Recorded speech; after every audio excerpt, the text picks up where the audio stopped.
Hey guys, welcome to the podcast. Today we're going to talk about design and why it matters, in particular, why great design matters. I love it when I see great design out there. I love it. Like when I see something out there that is just beautiful and just beautiful patterns, beautiful colors, great symmetry, or great negative space. Oh my gosh, my heart I just love it. It just makes me so happy because, first of all, as a designer, I understand what it takes to get to that. But second of all, it just makes me smile. And I like smiling. I think it's pretty great to be able to smile and see something beautiful in my day. Okay, so this this came about because I was laughing because I was looking online at great design mishaps. If you ever go on Google and want to just put in I'm trying to think what I'd put in, design fails, there are some great ones, okay? And some of them the designer couldn't do very much about because they didn't know. But this is one of those things where if we understand who we're designing for, what we're designing on, and understanding kind of the overall, the way it looks, this is why it matters. So there was one this was my favorite one. It was a pregnancy test ad. And it was a husband and a wife standing there. And the wife was holding the pregnancy test. And they had both shocked looks on their faces. We're pregnant.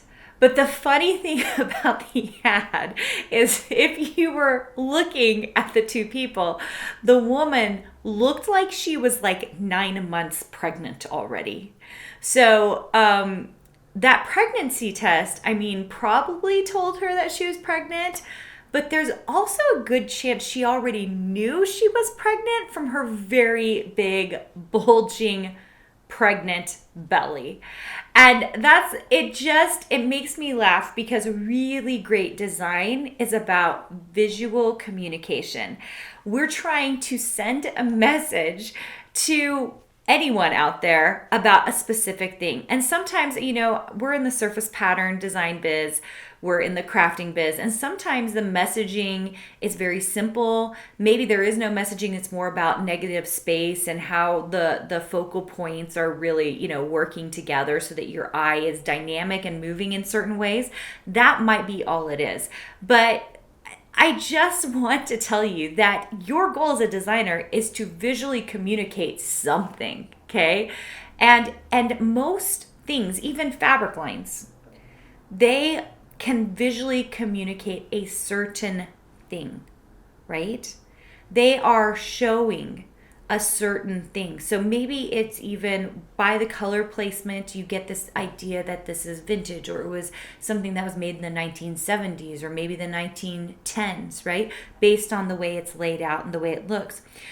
I was looking in a mentor meeting at someone's work, and they were showing me all these variations of something they did. It was phenomenal, by the way, if Jane is listening.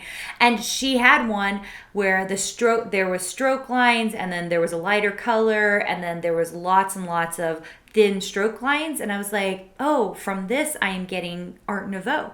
I can feel that movement. I can see it in it. And it's just because of the placement, the colors, the way strokes were being used. And that is the coolest thing about design.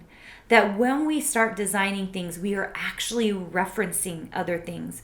When you are designing something and it's very, very flat, what does it feel like? Is it flat like something that someone would have designed in advertising in the late 1800s? Is it flat like someone would design on a computer in a digital format? All of these things matter because they portray a certain feeling.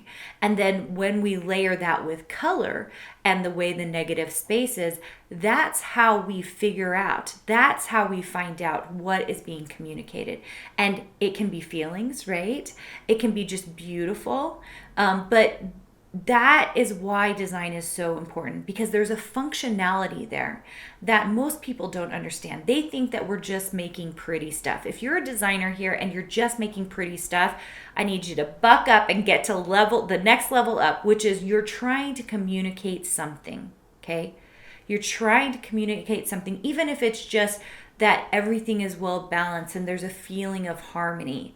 That is still communicating something. Does that make sense? So I really think that great design does have to be functional. William Morris, who is from the arts and crafts movement in the late 1800s, like it was like 1890s or so, said that he didn't want anything in his house that was not beautiful or functional. And I think he had it right. In that we should be designing and creating and making things that are both functional and beautiful. And I think when we kind of think about it in those terms, I think we can start weeding out the things in our life that even